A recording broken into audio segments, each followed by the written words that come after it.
Nós estamos vendo sobre o reino de Deus, e nós vimos que nós temos que dar todo o conselho de Deus, declarar todo o conselho de Deus, ou seja, tudo aquilo que está na palavra de Deus. Não podemos dar a palavra em parte, mas temos que dar no todo, na sua íntegra. O reino de Deus não é só composto de bênçãos, mas também é composto de maldições para aqueles que não obedecem a Deus. Nós vimos que Deus quer ter comunhão conosco, Ele nos propõe a vida e o bem, a morte e o mal. A escolha é nossa. E nós agora, na segunda parte desta lição, nós vamos ver o reino das trevas e o reino de Deus. Pela palavra de Deus, nós sabemos que só há dois reinos: o reino das trevas e o reino de Deus. Abra aí em Colossenses 1,13. Colossenses 1,13 diz assim: o qual nos tirou da potestade das trevas, ou do reino das trevas, e nos transportou para o reino do Filho do seu amor. Nós vivíamos no reino das trevas, e Deus nos transportou para o reino do Filho do seu amor. Tirou-nos da potestade das trevas e nos transportou para o reino do Filho do seu amor. Vamos ver um pouquinho acerca do reino das trevas. Vamos ainda abrir aí em Lucas 16, versículo 13.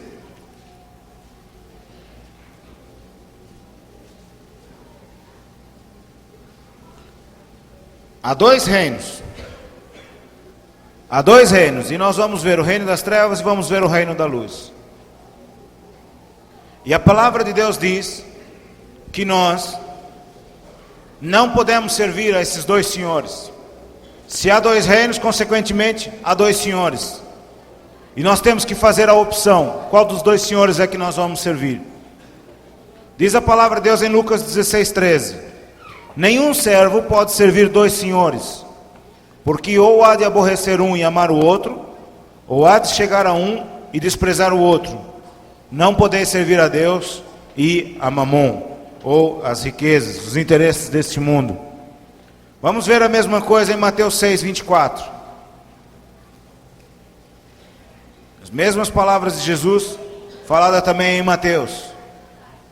Mateus 6:24.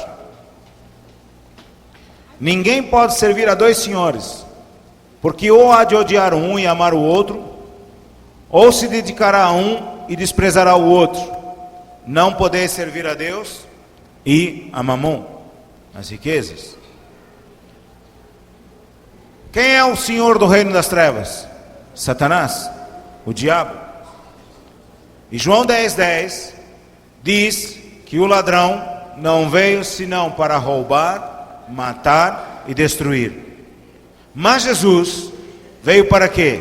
Para que tenhamos vida e vida com abundância. Está bem claro aqui o que acontece nos dois reinos. Um reino, a morte, a destruição. Num reino, há ódio, há rancor. Mas num outro reino, há vida e vida com abundância. Uma pessoa, ou ela é governada por Deus, ou ela é governada pelo diabo. Não há hipótese. Não há meio termo. Ou ela é governada por Deus, ou ela é governada pelo diabo. Uma pessoa até pode dizer: eu faço aquilo que eu quero. Eu sou o senhor da minha vida e faço o que bem entendo e me apetece.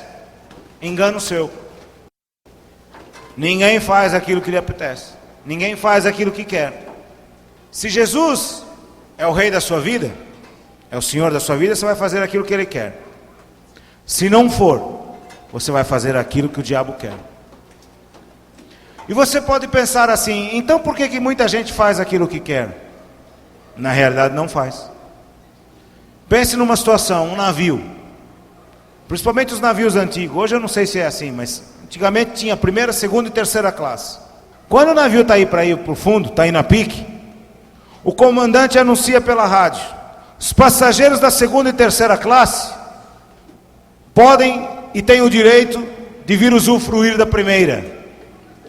E os bobinhos vêm correndo: opa, comida de graça, festa, e invadem a primeira classe. Enquanto isso, os da primeira classe que pagaram mais caro pegam no salva-vidas e estão dando pé, estão caindo fora. A mesma coisa acontece com este mundo hoje. Esse mundo é como um navio que está indo a pique, irremediavelmente indo ao fundo. Quem ouviu a história do Titanic? O navio bateu, um grande transatlântico, e aqueles homens diziam: nem Deus pode afundar esse navio. E no entanto, pegou um iceberg e o navio ao fundo.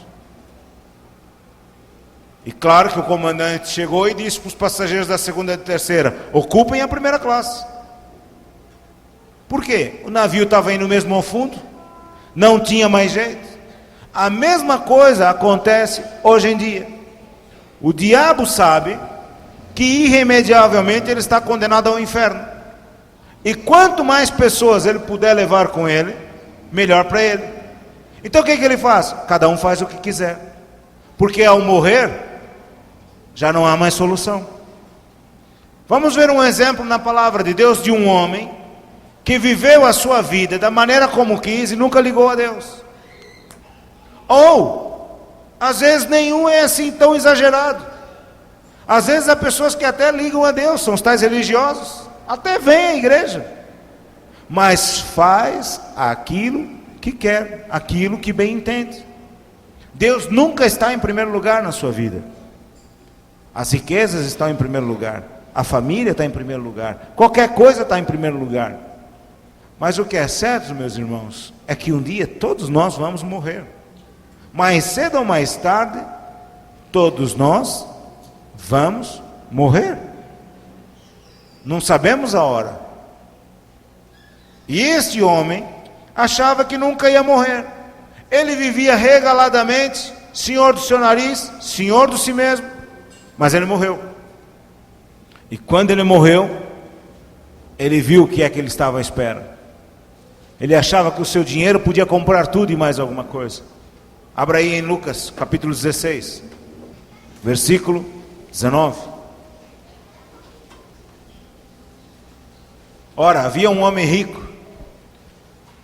E a gente pensa logo, porque era rico. Não tem nada a ver com isso.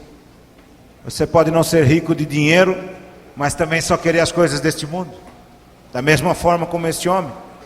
Havia um homem rico, e vestia-se de púrpura e de linho finíssimo, e vivia todos os dias regalada e esplendidamente. Havia também um certo mendigo chamado Lázaro, que jazia cheio de chagas à porta daquele, e desejava alimentar-se com as migalhas que caíam da mesa do rico, e os próprios cães vinham lamber-lhe as chagas. E aconteceu que o mendigo morreu e foi levado pelos anjos para o seio de Abraão, e morreu também o rico e foi sepultado. E no Hades ergueu os olhos, estando em tormentos, e viu ao longe Abraão e Lázaro no seu seio, e clamando disse: Pai Abraão, tem misericórdia de mim, e manda Lázaro que molhe na água a ponta do seu dedo e me refresque a língua, porque estou atormentado nesta chama.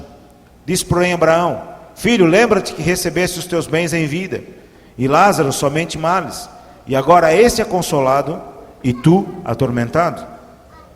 E além disso, está posto um grande abismo entre nós e vós, de sorte que os que quisessem passar daqui para vós não poderiam, nem tampouco os de lá passar para cá.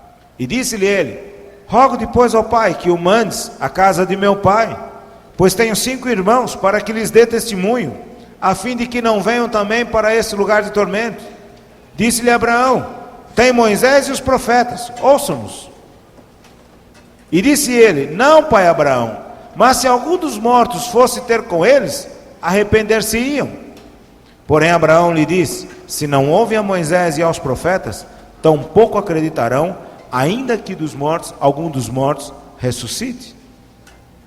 Não é exatamente o que vemos hoje? Há 2 reinos, há 2 senhores. Ou nós escolhemos um e aborrecemos o outro, ou escolhemos outro e aborrecemos a Deus. Este homem viveu a sua vida aqui fazendo tudo aquilo que ele queria, exatamente como as pessoas vivem hoje. As pessoas ouvem a palavra de Deus, mas são desobedientes. As pessoas ouvem a palavra de Deus e acham que elas é que sabem aquilo que lhe querem, aquilo que lhe é melhor. Ouvem às vezes os ministros de Deus falando, ele está falando ali, mais uma pregação, mais uma. Hoje o dia está tão bom, deixa ele lá falar, como aquele homem rico, deixa lá. Só que um dia veio, e os dois homens morreram. Um foi ter com Abraão, e o outro foi para o Hades, lugar de tormento. Imagina o tormento daquele homem. E ele vendo ali o Lázaro, aquele que ele desdenhava, aquele que ele não dava nada, que sofreu em vida, tendo agora o seu refrigério, tendo a sua alegria. Pai, manda aí que ele, pai Abraão, manda aí que ele molhe o seu dedo. Ele nem queria um copo, era só o dedinho, bastava para refrescar um pouquinho. Tal era o tormento dele. Só que, meus irmãos, como isto parece que está longe, as pessoas não dão atenção a isso. Não há temor do Senhor, não há temor das coisas do Senhor. Cada um vai vivendo da maneira como quer. E quando a palavra de Deus vem para nos alertar, puxa, mas parece que só vem paulada, parece que só vem avisos desse tipo. Meus irmãos, enquanto nós não acordarmos para a realidade da palavra de Deus, é o recado de Deus que vai vir. Não adianta nada nós queremos só ouvir bênçãos, bênçãos, bênçãos, e não atentarmos para a palavra de Deus. Nós vimos que se nós agradarmos a Deus, amarmos a Deus, ouvirmos a sua voz e termos comunhão com Ele, Ele será a nossa vida, Ele será a nossa longura de dias. Tudo que nós precisarmos Ele vai nos conceder. Deus está nos alertando mesmo firmemente nesses dias para nós nos voltarmos para Ele, para nós o honrarmos, para nós o agradarmos. O recado de Deus tem sido tão claro que os últimos dias estão chegando e nós temos que fazer uma escolha.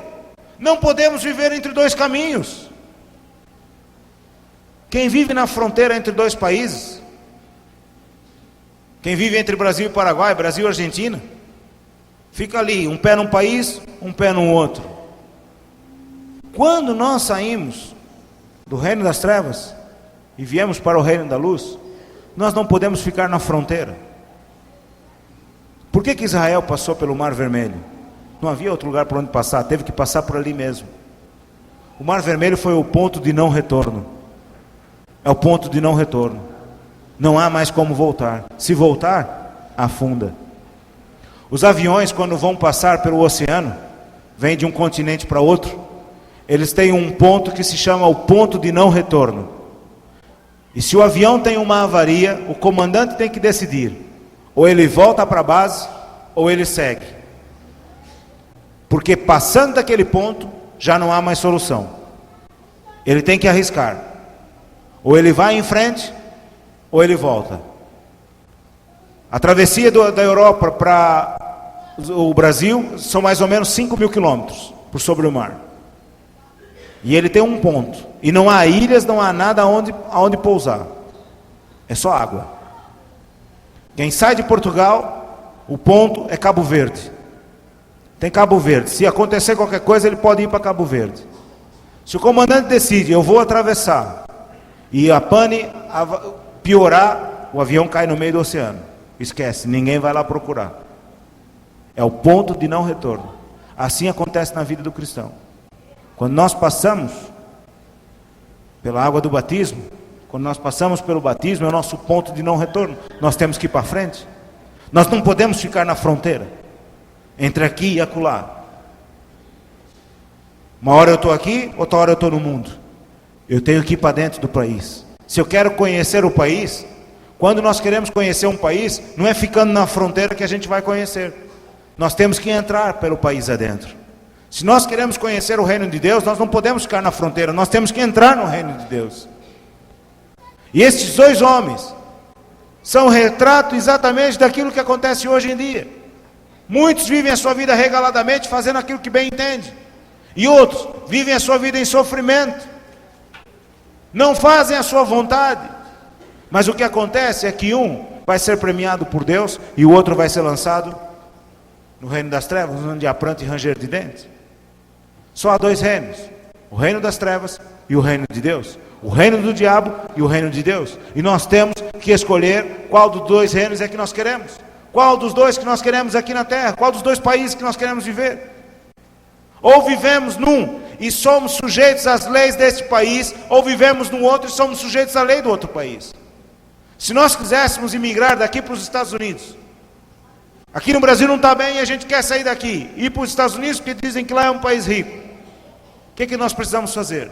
Temos que ter um passaporte e ter um visto válido. Aí vamos para lá. Se quisermos morar lá, temos que pleitear o visto de residência. E para ter esse visto de residência, nós precisamos estar sujeitos às leis daquele país. Precisamos estar sujeitos às autoridades daquele país. Só assim é que nós podemos viver nesse país. A mesma coisa acontece, para nós entrarmos no reino de Deus, nós temos que ter um passaporte que passa pela salvação. Só que a salvação não é só ter um passaporte com um visto válido, não. Porque a qualquer momento, se nós nos arrependermos e viver nos Estados Unidos, podemos voltar para o Brasil. Mas no reino de Deus não pode haver arrependimento de querer depois voltar. É por isso mesmo que nós temos que morrer neste mundo, morrer para esta vida e nascermos de novo no reino de Deus. Nascermos com a natureza de Deus. Nascermos à imagem e semelhança de Deus. Deixarmos esta vida de pecado. Não é só ter um passaporte com visto válido, porque a qualquer momento nós podemos querer voltar para lá. É o ponto de não retorno. Quando nós somos sepultados nas águas do batismo, o que é que simboliza? Que nós morremos para esta velha vida e nascemos de novo para uma nova vida. É o ponto de não retorno. Eu não posso mais voltar para as coisas do mundo. Eu não posso mais ficar na fronteira com um pé aqui e o pé ali. E quando eu entro no reino de Deus, eu tenho que obedecer às autoridades instituídas por Deus. Eu tenho que obedecer a Deus em primeiro lugar. Eu tenho que obedecer ao Senhor Jesus Cristo. Eu tenho que obedecer ao Espírito Santo de Deus. Eu tenho que obedecer às autoridades instituídas por Deus aqui na terra. Eu já não sou mais dono de mim próprio. Eu não sou dono de mim mesmo. Eu tenho que fazer aquilo que me mandam. Assim funciona no reino de Deus. Se você sai daqui e vai para os Estados Unidos e você diz, não quero obedecer essas autoridades que estão aí. Eu não gosto do Bush e não quero obedecer. Com certeza que você vai ser expulso de lá. Com certeza que vai ser expulso de lá. Quem entra no reino de Deus também tem que ser obediente. Tem que obedecer às autoridades instituídas por Deus. A mesma coisa acontece, irmãos. Nós temos que ser obedientes. Só há dois reinos, o reino das trevas e o reino de Deus. Todas as pessoas que nascem nesse planeta aqui, nesta terra, nascem em pecado. Foram concebidos em pecado. Abra aí a sua Bíblia em Salmo 51:5. Todas as pessoas que nascem aqui, nascem no reino das trevas. Todas as pessoas que nascem nesta terra, nascem no reino das trevas.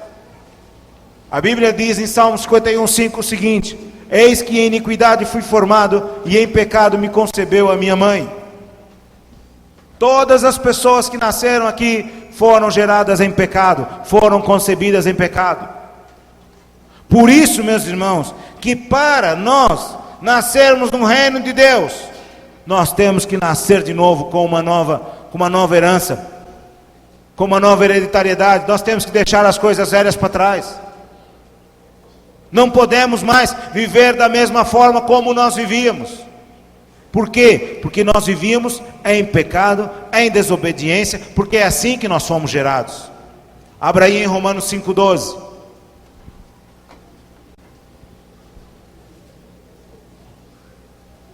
Pelo que por um homem entrou o pecado no mundo, e pelo pecado a morte, assim também a morte passou a todos os homens, por isso todos pecaram. A morte entrou em Adão, e a partir daí, todos os que foram gerados a partir de Adão, foram gerados em pecado, foram gerados em morte. E nesse reino das trevas, tudo neste reino é mau. é cheio de problemas, é cheio de dificuldades. Eu não sei como é que as pessoas podem querer colocar o pé nos dois reinos. No reino de Satanás tudo é mal. Ele deixa fazer tudo aquilo que as pessoas querem, é verdade. Mas aquilo que ele cobra é muito caro. Tudo no reino de Satanás é mal. É um reino de injustiças, é um reino de ódio, é um reino de rancor. É um reino em que as pessoas pisam-se umas às outras. É um reino de descontentamento. É um reino de tristeza, de mentiras, de inveja, de desonestidade. É assim que o mundo vive aí fora. São amantes de si mesmos. São homens que vivem em completa desonestidade, prejudicando-se uns aos outros. Mas como é que é o reino de Deus? O reino de Deus é um reino de amor, é um reino de paz, é um reino de gozo, é um reino de liberdade. É um reino de verdade, é um reino de honestidade, em que nós vivemos tendo comunhão com o nosso Pai, com o nosso Deus. Ele é de verdade o nosso Senhor, mas também Ele é o nosso Pai. Ele não é um Deus que só quer mandar nas pessoas que usar. Não, Deus não quer nos usar, Deus quer ter comunhão conosco.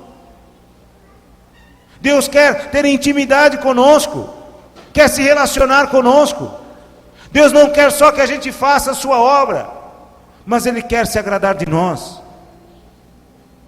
Aquela irmã que está ali, ela teve um sonho esta semana, e ela disse que ela viveu assim, no interior. Vivia num sítio, num lugar, e eles tinham que limpar aquele terreno para fazer plantação. E muitas vezes os irmãos dela fugiam. Mas quando eles faziam o trabalho, o pai deles ficava muito contente, porque viu que os filhos se interessavam por aquilo que eles tinham. E ela essa semana teve um sonho, em que ela via a mesma coisa. Havia muito mato, e era preciso ser limpo esse mato. Mas havia também muita pedra, muita coisa, e era difícil o trabalho. E ela chamava os irmãos dela: vamos, vem ajudar, vamos limpar isso daqui.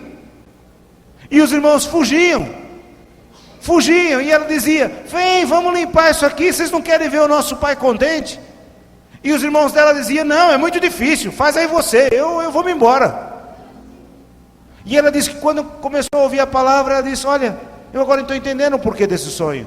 É exatamente isso que Deus quer. Deus quer que a gente limpe, que a gente faça a sua obra. Mas onde é que estão os irmãos? Muitas vezes fogem, dá muito trabalho. Mas vocês não querem agradar o coração do Pai, não querem ver o Pai contente. Não, dá muito trabalho. E fogem. Há dois reinos, o reino das trevas e o reino da luz, o reino de Deus. Nós só podemos aborrecer um e amar o outro. Qual é o reino que você escolhe? Claro que você vai dizer: escolha o reino de Deus. Mas para você escolher o reino de Deus, você tem que cumprir as condições que Deus impõe. Primeira condição que Deus impõe para viver no seu reino: nós temos que nascer de novo. Isso todos nós aqui já sabemos. Temos que nascer de novo. Abra aí a sua Bíblia em 1 João 3, 9. Primeiro vamos a João 3:3. João 3:3 diz assim: Jesus respondeu e disse-lhe: na verdade te digo que aquele que não nascer de novo não pode ver o reino de Deus. Quem não nascer de novo, não adianta ter só um passaporte, é preciso nascer de novo. Nós temos que morrer para esse mundo e nascer cidadãos do reino de Deus. Aí nós não vamos ter um passaporte, somente nós vamos ter uma identidade que diz que nós somos naturais deste reino. Nós somos naturais deste país, nós nascemos neste país. Morremos para este mundo e nascemos no reino de Deus. E agora nós vamos viver de acordo com as normas deste reino. Vamos lá para 1 João 3:9. 1 João 3:9. E nós vamos ver o que acontece com aquele que é nascido de Deus. Qualquer que é nascido de Deus não comete pecado, porque a sua semente permanece dele e não pode pecar, porque é nascido de Deus. Quem nasce no reino de Deus não pode estar em pecado. Em compensação, Olha o que diz o versículo 8. Quem comete pecado é de quem? Do diabo. Pertence ao reino das trevas. Porque o diabo peca desde o princípio. Aí vem, para isto o Filho de Deus se manifestou, para desfazer as obras do diabo. E aí qualquer que nasce de Deus, qualquer que é nascido de Deus, não comete pecado. Nós já não vivemos mais segundo a nossa natureza antiga, mas passamos a viver segundo a natureza de Deus. Deus teve misericórdia de nós, irmãos. Nós nascemos em pecado, mas Deus teve misericórdia de nós. E enviou Jesus Cristo, e é o que isso diz a palavra de Deus. Para isso o Filho de Deus se manifestou, para desfazer as obras do diabo. E aí nós nascemos de Deus, nascidos de Deus, nós não cometemos pecado. Nós não andamos mais em pecado. Por quê? Porque nós agora passamos a obedecer às autoridades instituídas por Deus. Nós passamos a obedecer aquilo que Deus quer. E que mais? Nós passamos a cumprir com as leis do reino de Deus. Nós passamos a viver por aquilo que o reino de Deus diz. Mateus 6,33, mas buscai primeiro o reino de Deus e a sua justiça, e o resto vai ser acrescentado. Amém? Amém? O reino de Deus. O reino de Deus, irmãos, é um lugar, é um país onde Deus é o Senhor. Tudo funciona. Tudo funciona neste país. Deus é o dono de tudo e de todos. Ele é o Senhor absoluto. E como é que Ele governa? Através do amor, através da paz, do gozo, da verdade, da honestidade. É o oposto do reino do diabo. Neste reino de Deus há disciplina. No reino de Deus há ordem. No reino de Deus há hierarquias. Há anjos, há homens, há seres espirituais. Tudo funciona no reino de Deus. E quanto mais nós formos obedientes no reino de Deus, mais as coisas vão funcionar na nossa vida. No reino de Deus, Deus constituiu a Jesus Cristo como sendo o Senhor. Ele conquistou esse direito de ser o Senhor. Filipenses 2, versículo 9 em diante. Depois daquilo que Jesus Cristo fez, a palavra de Deus diz: pelo que também Deus o exaltou soberanamente, e lhe deu um nome que é sobre todo nome, para que ao nome de Jesus Cristo, para que ao nome de Jesus se dobre todo o joelho dos que estão nos céus e na terra e debaixo da terra, e toda língua confesse que Jesus Cristo é o Senhor, para a glória de Deus Pai. Jesus passou a ser o mandante, o comandante em chefe das tropas. Ele manda em todos. Agora, quem não quiser se submeter e obedecer a este rei, não pode viver neste reino. Não pode viver neste reino. Não pode viver aqui. Nós não podemos viver no reino de Deus fazendo aquilo que nós queremos. Nós temos que fazer aquilo que Ele quer. Temos que ser obedientes a Ele, fazendo aquilo que Ele quiser. Como é que nós entramos neste reino? Já vimos? Através do novo nascimento. Nascidos em Jesus Cristo. João 14,6 diz que eu sou o caminho, a verdade e a vida. Ninguém vem ao Pai a não ser por mim. Como é que nós chegamos neste reino? Através deste caminho que é Jesus Cristo. Passando pelo esse caminho que é Jesus Cristo. Em Atos 4,12 diz que em nenhum outro há salvação. Vamos lá ver? Em nenhum outro há salvação pelo qual devamos ser salvos. Em nenhum outro há salvação, porque também debaixo do céu nenhum outro nome há dado entre os homens pelo qual devemos ser salvos. Só através de Jesus Cristo é que nós entramos no reino de Deus. Só através de Jesus Cristo. Então, meus irmãos, nós temos que crer naquilo que Jesus fez. Nós temos que, sim Senhor, ter Ele como Salvador das nossas vidas. Mas nós temos que ter Ele como Senhor, como dono da nossa vida. Vamos supor uma coisa. Eu tenho um carro, e eu pego neste carro e vou aqui ao Odilon, e dou o carro para o Odilon. E digo ao Odilon, usa como você quiser. Mas quem é o dono do carro? É o Odilon? Não, sou eu. E dou. O Odilon pode usar o carro da maneira como ele quiser. E como o Odilon usa o carro, ele põe gasolina, ele troca o óleo, ele troca os pneus. Daqui a um ano eu chego para o Odilon e digo: ô Odilon, devolve o carro. E o Odilon, com toda alegria, vem e me devolve o carro. Afinal o carro não é dele. Mas se o Odilon fosse como a maioria das pessoas, ok, agora eu estou com o carro há um ano, coloquei gasolina, troquei o óleo, coloquei os pneus, troquei isso, troquei aquilo, agora ele vem me buscar o carro de volta. Qual é a dele? Mas ele não sabe que o carro não é dele. Assim somos nós também. Nós dizemos: Senhor, Tu és Senhor, Tu és o dono de tudo, Tu és o dono de tudo. E se Ele é o dono de tudo, Ele nos empresta aquilo que Ele quiser para nós fazermos a sua obra.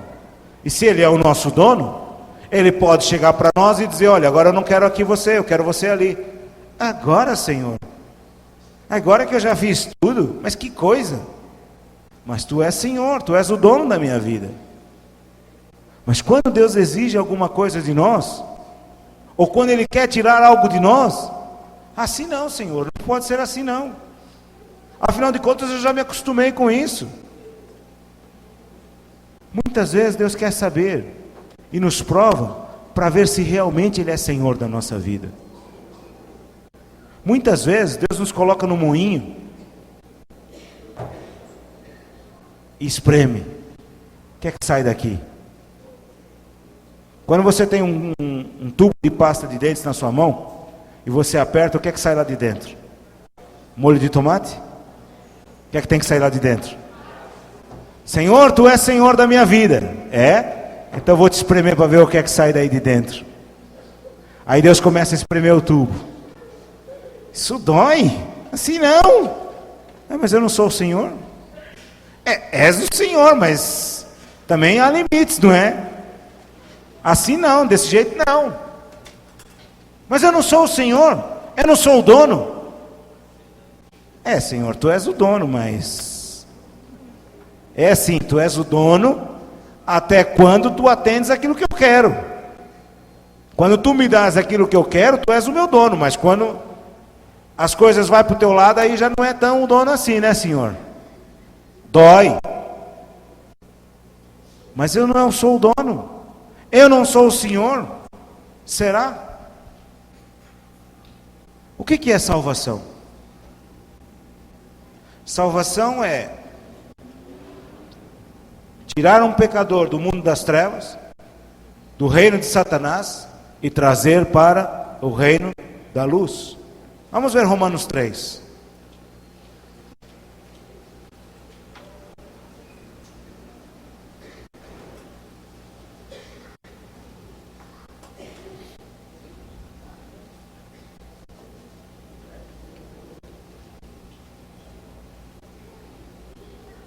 Vamos ler o versículo 1.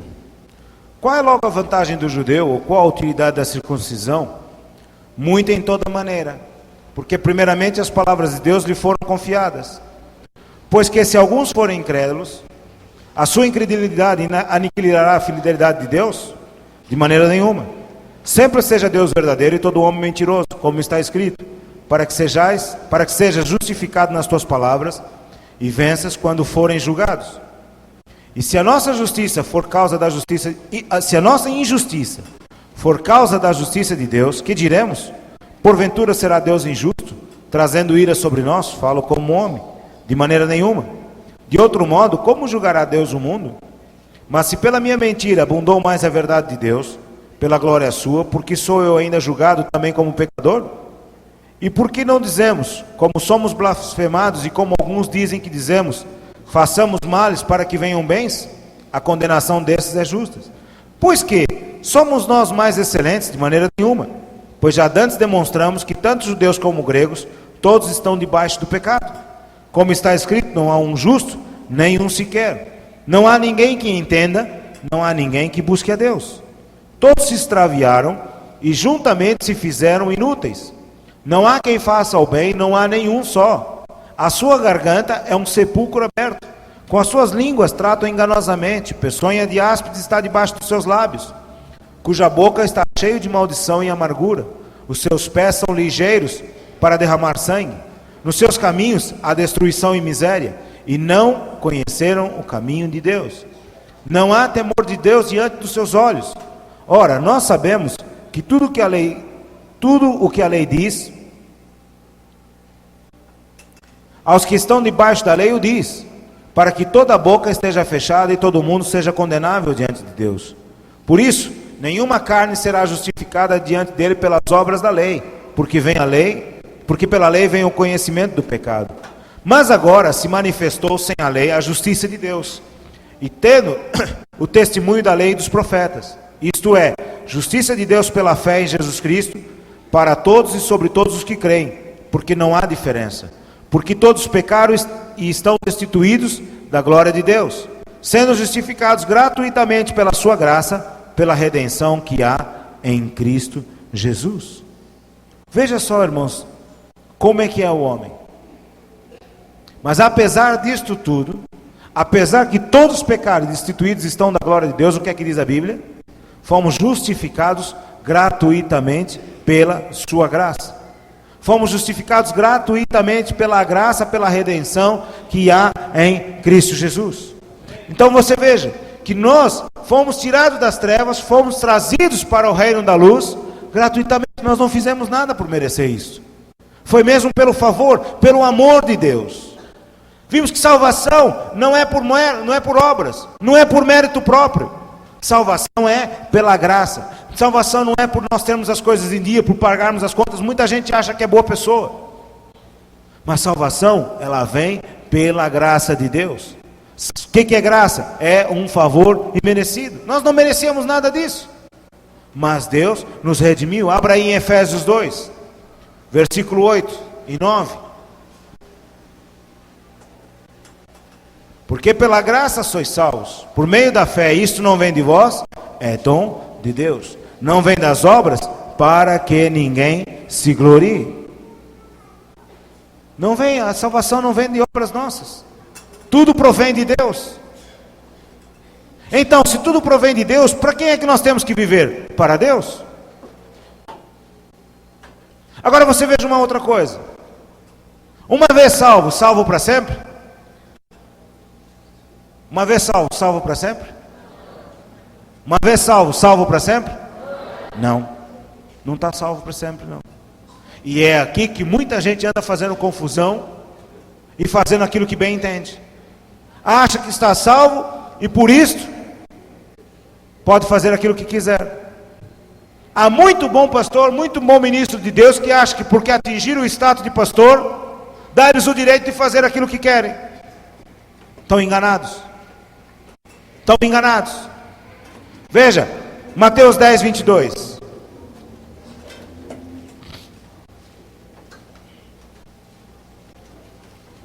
Mateus 10, 22. Diz assim: e odiados de todos sereis por causa do meu nome, mas aquele que perseverar até o fim será salvo. Leia comigo. Mas aquele que perseverar até o fim será salvo. Vamos para Apocalipse 21, versículo 7.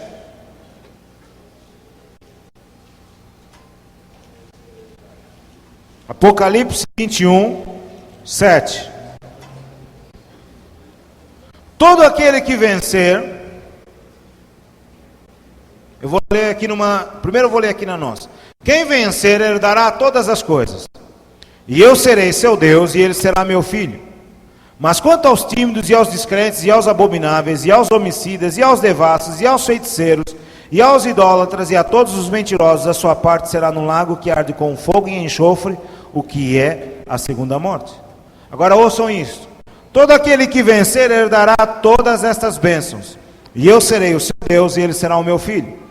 Mas os covardes, que deixam de me seguir e voltam atrás, e aqueles que me são infiéis, e os corruptos, e os assassinos, e os imorais, e aqueles que convivem com demônios, e os adoradores de ídolos, e todos os mentirosos, o destino deles é o lago que queima com fogo e enxofre. Esta é a segunda morte. Todos aqueles que deixam a Deus e voltam atrás, esses serão lançados no lago de fogo e enxofre. Então você veja que uma vez salvo, não está salvo para sempre, não, Senhor. É preciso permanecer fiel até o final. É preciso perseverar até o final.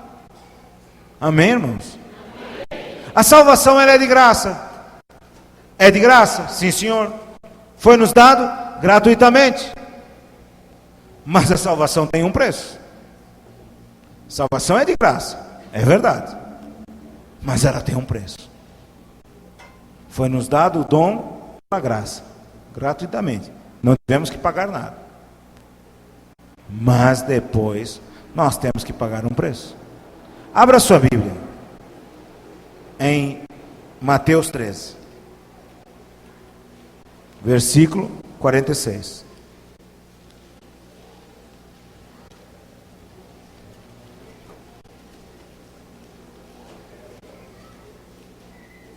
Mateus 13, 44 até o 46. Também o reino dos céus é semelhante a um tesouro escondido num campo, que um homem achou e escondeu. E pelo gozo dele vai e vende tudo quanto tem e compra aquele campo. Outro sim, o reino dos céus é semelhante ao homem negociante, que busca boas pérolas. E encontrando uma pérola de grande valor, vendeu tudo quanto tinha e comprou. O reino de Deus, salvação, é de graça. Não é por obras. Não é por servir a igreja. Mas para você herdar o reino de Deus, você tem que dar tudo quanto é seu. Você tem que dar tudo quanto você é. Veja, não é por riquezas, não é por dinheiro. Não há dinheiro no mundo que pagasse o reino de Deus. Por isso mesmo que o que Deus quer é que nós venhamos dar a Ele tudo aquilo que é nosso e tudo aquilo que nós somos. E se você não quiser pagar, você não pode entrar no reino de Deus. O que é que Deus exige de nós? Dinheiro? Não. Deus exige que nós demos a Ele tudo aquilo que nós temos e tudo aquilo que nós somos. O que é que nós temos? A nossa vida. Tudo aquilo que nós temos de precioso é a nossa vida. Deus exige a nossa vida. E em contrapartida, Deus nos dá tudo de volta.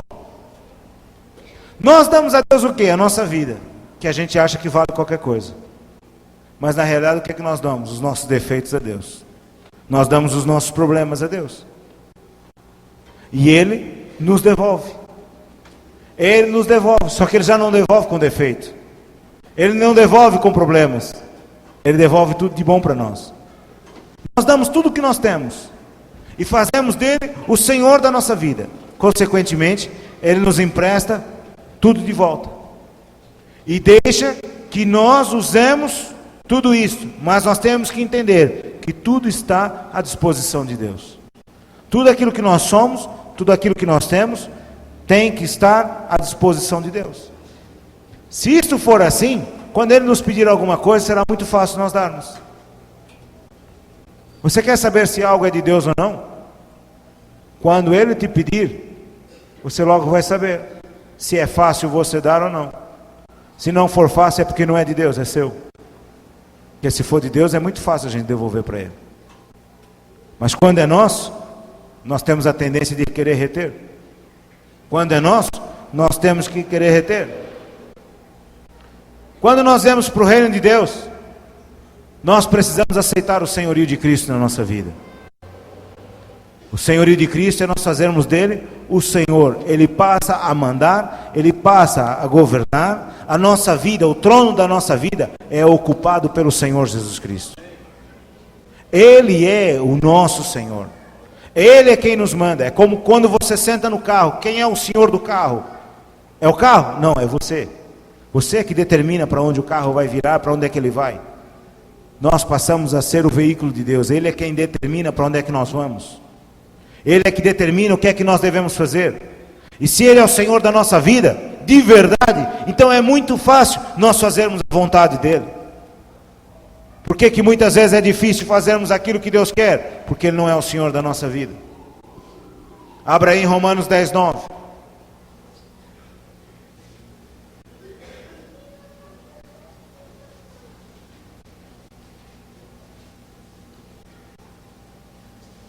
A saber, se com a tua boca confessares ao Senhor Jesus, e em teu coração creres que Deus o ressuscitou dos mortos, será salvo. Com a tua boca confessares ao Senhor Jesus. Se com a tua boca confessares, confessar ao Senhor Jesus, e em teu coração creres que Deus o ressuscitou dos mortos, será salvo. Visto que com o coração se crê para a justiça, e com a boca se faz confissão para a salvação. Você passa a fazer aquilo que Ele quer. Ele é o Senhor da sua vida, e você não faz mais aquilo que você quer, você faz aquilo que Deus quer. Quando Ele é nosso Senhor, nós estamos sujeitos à autoridade instituídas por Deus. E quando a autoridade nos manda fazer alguma coisa, nós vamos e fazemos de bom grado. Vamos e fazemos com amor de coração, porque nós não somos mais donos de nós próprios. Em troca, o que é que Jesus nos dá? Vida eterna, saúde, regalias e etc. Nós vimos, se nós amarmos a Deus, se nós ouvirmos a sua voz, e se nós nos achegarmos a Ele, Ele será a nossa vida, e será o que mais? Será a nossa vida, e será a nossa longura de vida. Nós não precisamos correr atrás das bênçãos. Se nós nos achegarmos a Ele, tudo mais Ele vai nos conceder. A palavra Senhor, no hebraico, é impronunciável. É o nome mais soberano de Deus. É o nome mais soberano de Deus. E é tão soberano que eles fizeram mesmo isso de propósito. Tiraram as vogais para poder ser impronunciável, para que quando se pronuncia o nome de Deus, tem que se pronunciar com reverência. Hoje em dia as coisas é assim: Tu és Senhor, Tu és Senhor. E a gente canta muito: Tu és Senhor, mas desde que a minha vontade seja feita. Tu és Senhor para fazer a minha vontade, e eu não fazer a tua. Mas o que é que Deus quer? Ser Senhor da nossa vida, para que nós façamos a vontade dEle. E se de verdade Ele é Senhor da nossa vida, meus irmãos, nós vamos fazer a vontade dEle, e não será difícil. Não será difícil. Você pega um defunto. Se nós fazemos de Deus o nosso Senhor, é sinal que nós estamos mortos para o nosso eu. Põe aqui um defunto morto, fala mal dele, ele reage? Bate nele, ele reage? Você pode falar mal dele à vontade, ele vai continuar ali calmo e sereno. É assim que nós devemos ser: mortos para o pecado, mortos para a justiça e vivos para Deus. Por que Jesus, quando foi ofendido, ele foi como uma ovelha muda? Porque ele estava morto para si mesmo. Deus era o Senhor dele, e ele dizia: Senhor, se for possível, passa de mim esse cálice, mas seja feita a tua vontade e não a minha. E Deus queria que ele passasse por aquilo. Para quê? Para a nossa redenção, para a nossa salvação. E Jesus foi obediente até a morte, e morte de cruz. Veja, irmãos, como que a vida cristã, ela é muito mais elevada do que aquilo que nós estamos vivendo. Se nós somos e fazemos de Jesus o nosso Senhor, se Ele é o Senhor de tudo, o nosso modo de vida será bem diferente daquilo que nós vivemos. Nós dizemos: olha, Jesus é o Senhor de tudo, é o Senhor de todos. Mas qual é a atitude que muito cristão tem? Senhor, abençoa aí os meus planos. Senhor, olha o meu filho. Senhor, abençoa a minha casa. Senhor, olha, me prospera. Senhor, me cura. Senhor, me dá. Senhor, eu preciso de um emprego novo. Senhor, o meu filho tem exame, ajudam. Meu filho quer entrar na faculdade, ajuda ele. Mas Senhor, olha, tem que ser depressa, hein? Eu estou doente, cura-me. Eu quero fazer a tua vontade, eu quero fazer a tua obra. Então, mas se Ele é Senhor, Ele é que sabe se Ele quer nos usar ou não. Se Ele é Senhor, Ele é que sabe o que Ele quer fazer conosco. Muitas vezes Deus diz para nós: fica aí parado e espera. Mas Senhor, a tua obra está aí, ó. O povo está indo para o mundo aí, está caindo aí no abismo. Mas Ele não mandou esperar. Espera. Qual é a nossa tendência? Querer correr. Não, nós temos que fazer. Eu tenho que fazer para Deus. Não é nada. Nós muitas vezes queremos satisfazer aos nossos próprios desejos e não aos desejos de Deus. Se nós quisermos realmente satisfazer aos desejos de Deus, Ele nos manda ficar parado, nós ficamos. Se Ele nos manda ir, nós vamos. Mas estamos para fazer aquilo que Ele nos manda e nada mais. Isso é que é nós termos o senhorio de Cristo na nossa vida. Nós é que somos empregados dele e não o contrário. Mas hoje em dia, com o evangelho das bênçãos, com isso tudo que a gente vê, o que nós fazemos? O que as pessoas fazem? Querem só sacar as bênçãos. Vêm a Deus, querem sacar as bênçãos, viram as costas e vão embora. Ou só vem à igreja quando está aflito, quando precisa de oração porque está doente, ou um familiar está doente, depois as coisas acontecem, ou então está alguém endemoniado, traz à igreja, é liberto, nunca mais volta. Veja o que é que Jesus disse em João 6, versículo 26. João 6, 26. Jesus respondeu-lhes e disse: na verdade vos digo, que me buscais não pelos sinais que vistes, mas porque comestes do pão e vos saciastes. Trabalhai não pela comida que perece, mas pela comida que permanece para a vida eterna, a qual o Filho do Homem vos dará, porque a este o Pai, Deus, o selou. Na realidade, as pessoas, quando a gente vê, muitas vezes, é mais fácil você ter uma igreja muito cheia, lotada, abarrotada de pessoas, quando você dá pão e peixe. É muito fácil você encher uma igreja assim. É muito fácil. É muito fácil você pôr 10, 15, 20, 30 mil pessoas num ambiente, 1 milhão de pessoas, como eu já vi falar em África. 1 milhão de pessoas. Quando você promete pão e peixe, é muito fácil. Fazem fila, pegam um ônibus, viajam horas a fio, porque lá vai estar alguém que cura. Mas você faz assim: vamos fazer um dia em que nós vamos estar na presença de Deus, para meditarmos na palavra, estudarmos, para nós orarmos, e nós vamos colocar ônibus aí, em várias partes. Você vai ver quantos ônibus vêm cheios? Muito poucos. Jesus já sabia disso. As pessoas iam atrás dele. Por quê? Porque tinham comido o pão e o peixe. As pessoas vão atrás não para terem relacionamento, não para ter comunhão, é para sacar, é só para receber. E quando a palavra de Deus vem para nos alertar, muitas vezes a gente fica entediado.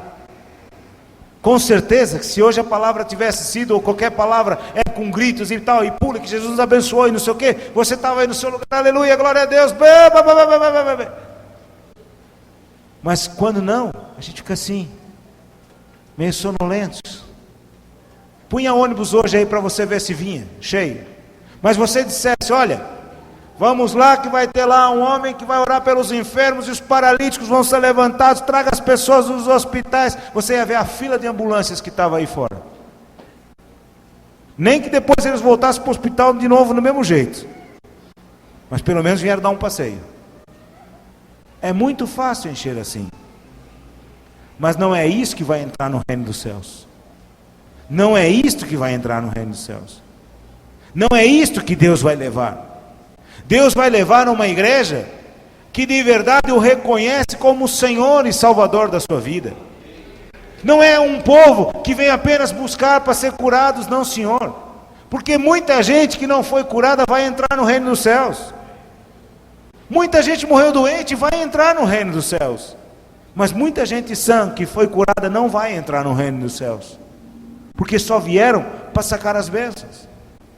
Meus irmãos, Jesus já nos alertou: na verdade vos digo que me buscais não pelos sinais que vistes, mas porque comestes do pão e vos saciastes. Não trabalhai não pela comida que perece, Nós não devemos trabalhar só para receber as bênçãos, só para ver o que é que vem, só para ver o que é que vem. Vou jejuar porque assim eu recebo algo de Deus. Não, Senhor. Outras vezes as pessoas são fortemente atacados. São fortemente atacados pelo diabo. E o que acontece? Desistem. Desistem. Vem perseguição. Logo, desistem. Abra aí Mateus 13. Versículo 21. Essas pessoas é comparado aqui, não tem raiz em si mesmo. Antes é de pouca duração. E chegada a angústia e a perseguição por causa da palavra, logo se ofende. Veja, nesta palavra, Jesus está dizendo que o semeador saiu a semear. E ele lançou a semente. Uma caiu em pedregais, outra caiu em terra seca e por aí afora. Até que veio que caiu uma em boa terra. E essa germinou. Mas você veja, a semente para germinar ela tem que morrer. Dá trabalho. Quanto maior é a árvore, maior é a raiz para baixo. Dá trabalho. Há árvores que são gigantescas. Nos Estados Unidos há árvores que dá para atravessar um carro no meio. São as sequoias. As raízes delas são profundas. Dá trabalho. Ela tem que furar a terra. A água, as plantas que nascem no deserto tem que furar a areia até buscar água para poder viver. No deserto também tem vida, mas dá trabalho. Agora os preguiçosos ficam em cima da areia, não procuram água e morrem à seca. Por isso que muita gente às vezes morre com o evangelho, porque dá trabalho. Dá trabalho. Fazer de Jesus o Senhor da nossa vida dá trabalho, porque significa que nós temos que anular a nós próprios. Nós temos que anular os nossos desejos. Nós temos que anular a nossa vontade própria. E quando ele vem e esmaga para ver o que é que sai, dói. Dói bastante. Mas nós muitas vezes o que nós queremos? As bênçãos, porque não dói nada. Hoje em dia, as pessoas é muito medida, mais pelos frutos que ela tem, pelo dinheiro que ela tem, pelas riquezas que ela tem, do que pelo seu caráter. Uma pessoa hoje com caráter não tem muito valor, mas uma pessoa com muito dinheiro tem. Quais são as igrejas hoje em dia que estão cheias, irmãos? São as igrejas onde tudo é muito fácil, onde tudo é muito barato, onde o evangelho é assim: venha a Jesus da maneira como você quer, leva lá as suas bênçãos. Mas aonde se prega um Deus verdadeiro, aonde se prega a palavra verdadeira, aonde se dá trabalho para poder criar raízes, não, aí não, isso não dá muito certo não, dá muito trabalho. Mas assim é que é o reino de Deus. E esses que têm raízes profundas, é o que diz o versículo 23, é o que foi semeado em boa terra, é o que ouve, compreende a palavra, dá frutos e produz a 100, 60 e a 30. Dá trabalho. Produção dá trabalho, mas é isso que Jesus quer. É isso que Jesus quer de nós. O que Deus quer de nós? Que nós tenhamos relacionamento com Ele. Abra aí em Apocalipse, capítulo 2.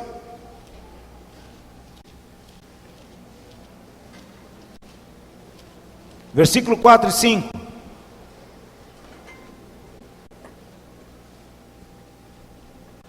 Tenho, porém, contra ti que deixaste o teu primeiro amor. Lembra-te, pois, de onde caíste, e arrepende, e pratica as primeiras obras. Quando não, brevemente a ti virei e tirarei do seu lugar o teu castiçal, se não te arrependeres. Como é que é o nosso primeiro amor? Quando você está apaixonado por alguém, não é o que nós dissemos agora há pouco, você faz tudo e mais alguma coisa. Como era o nosso primeiro amor quando nós estávamos apaixonados pelo Jesus? Saímos evangelizando, falando de Jesus à torta e à direita, ninguém precisava nos perguntar nada. Estava no ônibus, estava no metrô, em qualquer lugar, alguém falava que tinha uma dor, você já, peraí que Jesus já resolve isso. O teu primeiro amor fazia com que você falasse, até mesmo quando não quisesse. Você fervia por dentro. Todo mundo logo percebia, este homem está diferente, essa mulher está diferente. O que é? Você já logo diz, é Jesus. Mas à medida que o tempo passa, a gente já não tem mais tanto tempo. Muitas vezes é como os casais. Antigamente, o rapaz vinha, trazia flores todo dia, um perfume, um presente, pois casa, aniversário.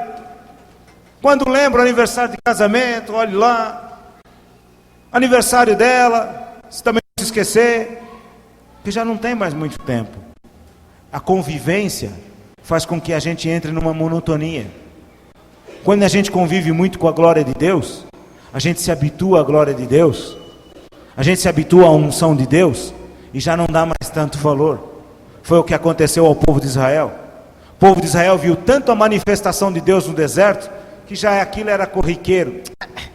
Maná de novo, a água da rocha, eu quero é pepino, eu quero é alho, eu quero é cebola. A glória de Deus era tão grande, a nuvem de Deus andava, de dia a nuvem, à noite a coluna de fogo, viam tanto a presença de Deus, que já, numa igreja, onde o louvor flui, onde a unção de Deus flui através do louvor, a gente começa a ver nos princípios dos irmãos, aleluia, glória a Deus, daqui a pouco já vê estou cansado, o louvor está ali fluindo, e alguns irmãos estão, acabou? Vai-se embora? Já habituou-se com a glória de Deus. Mas isso não é normal, irmãos. Nós temos que valorizar aquilo que Deus tem nos dado. Você tem que valorizar a palavra de Deus, que Deus tem te dado. Você tem que valorizar os homens que Deus tem levantado nesta igreja, porque não pensa você que há muita gente com coragem para dizer verdades, não, senhor. Há muito poucas pessoas. Você vê que João Batista levantou falando certas verdades, e o que aconteceu com ele? Cortaram-lhe a cabeça. Jesus veio falando verdades, o que fizeram com ele? Crucificaram. O Paulo foi perseguido, foi chicoteado. As pessoas não gostam da verdade. As pessoas não gostam da verdade. Mas o que Deus quer é que nós sejamos um povo de verdade. Porque a palavra diz, e conhecereis a verdade, e a verdade vos libertará. Se pois o Filho vos libertar, verdadeiramente sereis livres. Amém? Há um preço a pagar, sim senhor. E nós temos que ser verdadeiramente, voltar ao primeiro amor. Sair da mesmice. Quando você estava no primeiro amor, você não perdia tempo, você queria estar sempre orando, você queria estar sempre em comunhão com Deus. Falava-se em ter uma reunião de oração, você era o primeiro a chegar. Você queria estar sempre. Onde é que tem? Há uma reunião na casa de um irmão, onde é que é? Eu quero ir lá. Não é, Odilon? A gente queria estar sempre nos melhores lugares onde Deus está. Por quê? Porque a gente queria agradar a Deus. Hoje em dia, a maior parte das igrejas viraram clubes de entretenimento. Festa disso, festa daquilo.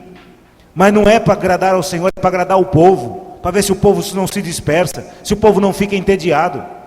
Festa dos jovens, festa disso, festa daquilo.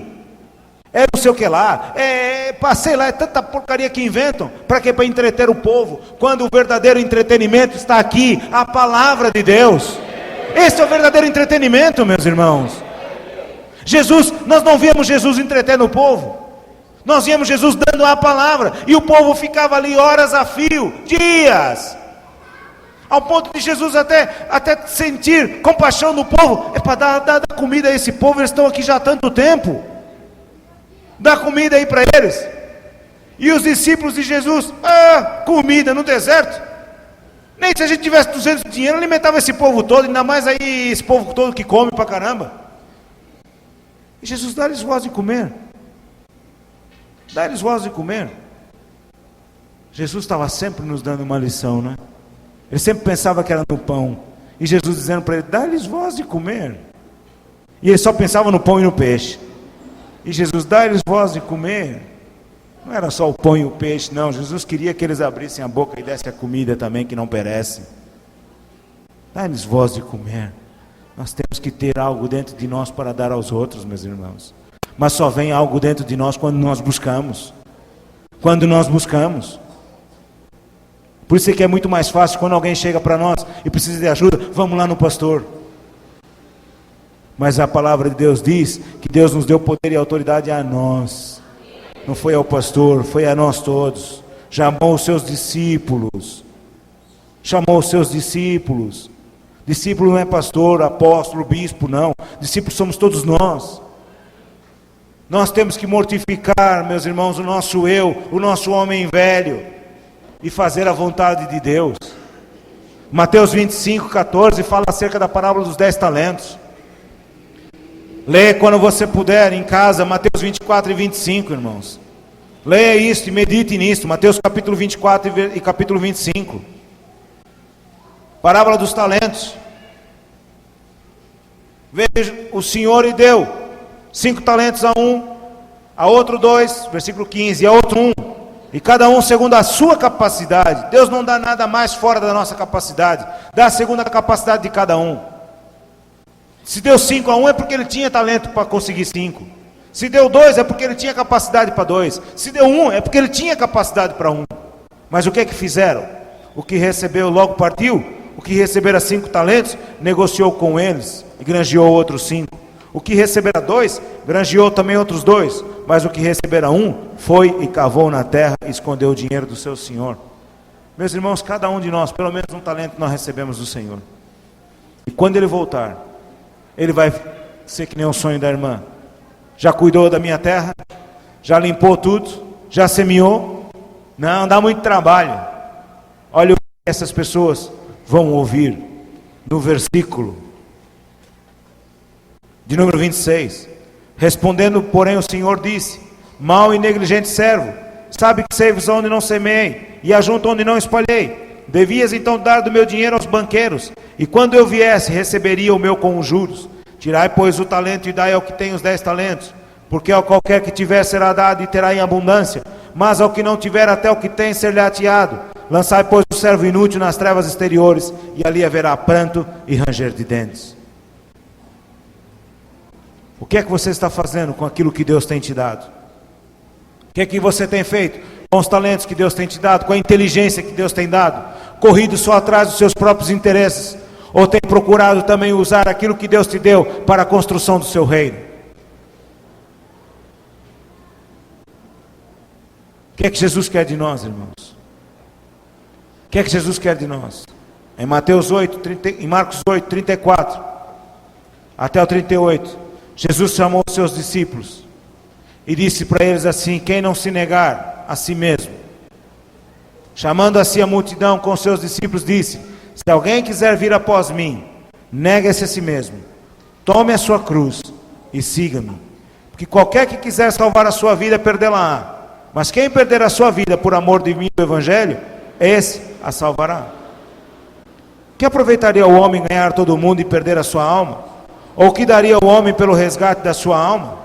Portanto, qualquer que entre esta geração adúltera e perversa, qualquer que esta geração adúltera e pecadora e perversa se envergonhar de mim e das minhas palavras, também o Filho do Homem se envergonhará dele quando vier na glória do seu Pai com os santos anjos.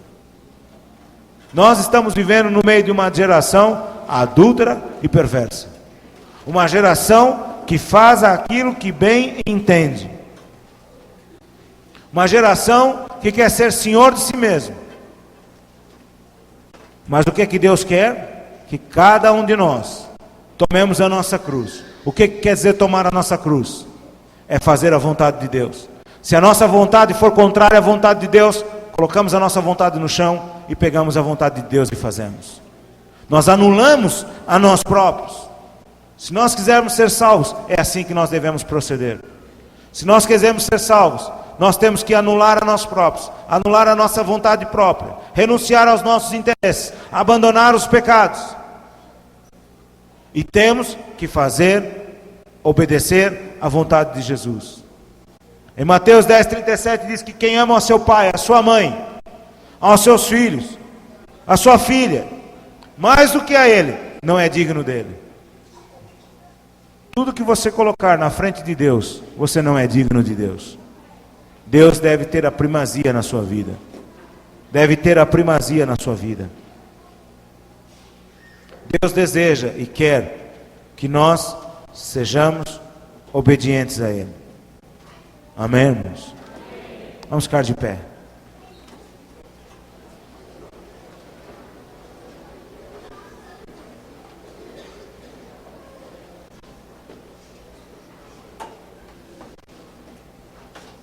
Eu queria que você abaixasse sua cabeça agora. Aqui está um povo salvo e remido pelo sangue de Jesus Cristo. Mas como nós vimos, nós temos que ter uma aliança com Deus. Deus não quer só que a gente vá atrás dele para recebermos bênçãos, mas Deus deseja e quer que nós nos relacionemos com ele, e nós tenhamos uma aliança com ele. Quando nós casamos porque nós amamos e queremos nos relacionar um com o outro. Deus também deseja isso de você, deseja isso de nós. Que nós o amemos e o respeitemos por aquilo que ele é, não por aquilo que ele pode nos dar, mas por aquilo que ele é, por ele ser o nosso Deus. Nós conhecemos muito pouco de Deus, muito pouco mesmo. Nós sabemos mais aquilo que ele pode fazer por nós do que aquilo que ele realmente é. E nós precisamos conhecer esse Deus, e é isso que nós temos que pedir: Senhor, revela-te a nós. Mas para isso nós temos que fazer a vontade dele. Para isso nós temos que nos submeter a ele e fazer a sua vontade, nos anular a nós próprios, nos submeter a ele e fazermos aquilo que ele quiser e não o que nós queremos. Mas para isso nós temos que tomar uma decisão. E lembre-se que toda decisão que nós tomamos diante de Deus, ele acredita na nossa palavra. E mais cedo ou mais tarde, pode ser que nada aconteça hoje, pode ser que você saia daqui e vá-se embora, mas você falar diante de Deus e você disser: Senhor, eu quero te conhecer profundamente. Isto implica em renunciar a mim mesmo, renunciar à minha vontade e fazer a tua vontade. Mais cedo ou mais tarde, Deus vem ter com você e diz: tu queres me conhecer? Então eu vou me revelar a ti. Mas para isto você tome consciência de uma coisa: que Deus vai fazer aquilo que ele quiser. Se ele tiver que levar você para o deserto para te experimentar e ver o que está dentro de você, ele vai fazer isso. Se ele tiver que esmagar para ver o que é que sai de dentro de você, se é trigo, se é joio, ele vai fazer isso. Ele vai experimentar você para ver se as suas palavras são só palavras ou se realmente você quer agradar de coração. Nós vimos em Isaías: esse povo honra-me com os lábios, mas o seu coração está distante, está longe. Você hoje pode falar com Deus, mas Deus vai verificar o seu coração. O que é que você realmente quer? O que é que você quer?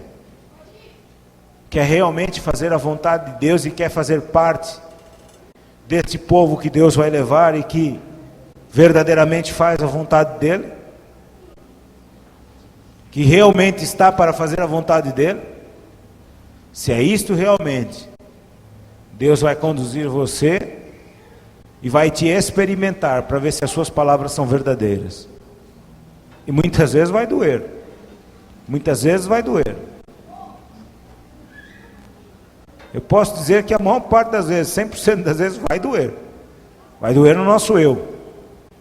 Porque o nosso eu tem realmente que estar morto.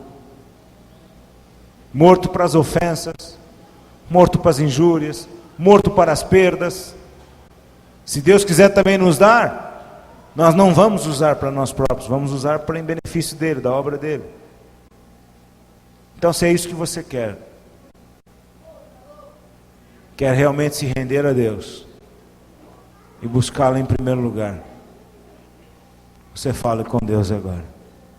Vai ter um tempo com Deus em que você vai falar com ele aquilo que você quer. Lembre-se, Deus não vai ouvir as suas palavras, Deus vai ver o seu coração. Ele vai lá ver o seu coração, o que é que está lá dentro. Se realmente você quer o reino dele na sua vida, o reino dele vai vir sobre você. Ele vai se revelar a você.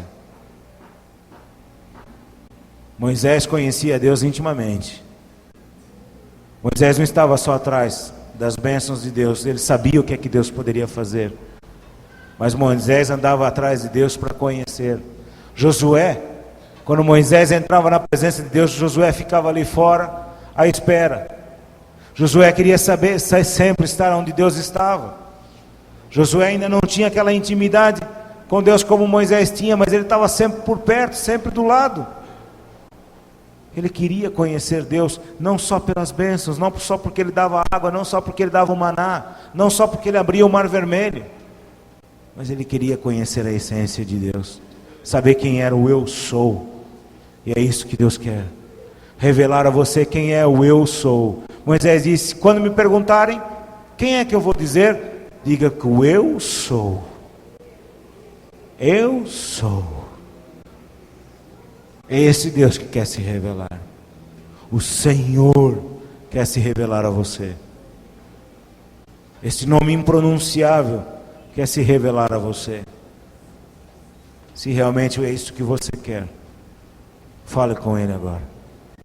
Se você quiser se prostrar ante a presença de Deus, com temor e temor diante de Deus, faça da maneira como você quiser, mas vá diante dele com temor e tremor. Com temor e tremor. Você agora não vai pedir bênçãos de Deus, você agora vai diante dele para conhecê-lo como ele é. Vai pedir a ele que ele se revele a você como ele é, o Senhor dos Senhores, o eu sou. O eu sou. Oh, aleluia, Jesus. Vá com reverência diante de Deus. Agora não é hora de falar com ninguém.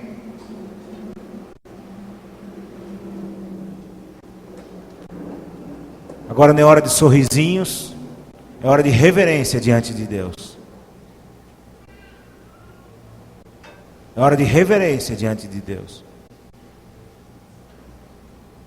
É hora de buscar a face do Senhor. De conhecer ao Deus dos deuses, ao Senhor dos senhores.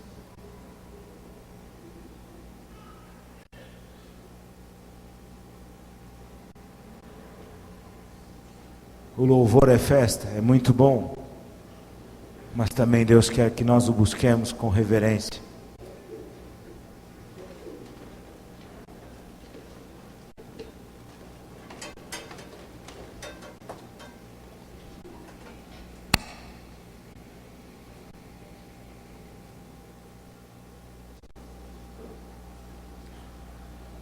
Tu és, Senhor, a máxima autoridade na nossa vida.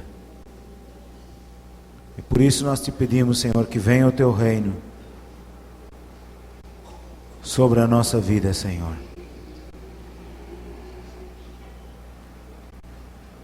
Seja feita, Senhor, somente a tua vontade na nossa vida.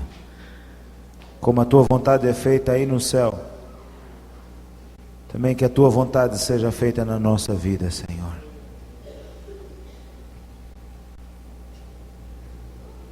Senhor, capacita-nos a cada um de nós.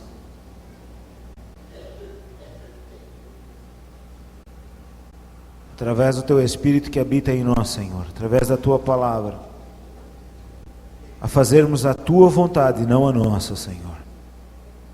A nos anular os nossos desejos, anular a nossa carne, anular as nossas paixões, concupiscências, anular todas estas coisas, Senhor,